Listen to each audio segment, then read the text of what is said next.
Want to access MathSciNet from home or your favorite coffee shop?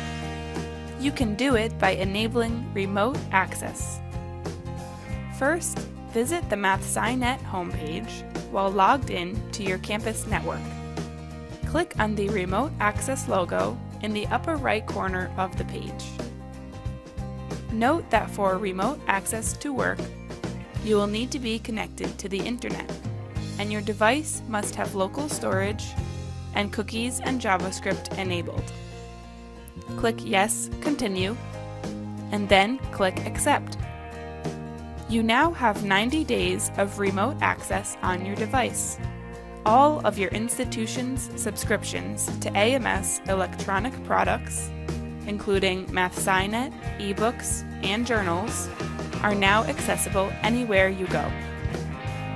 The countdown box in the upper right corner shows you how many days of access you have left, but you can reset your 90-day access period at any time by returning to your campus network and repeating these steps.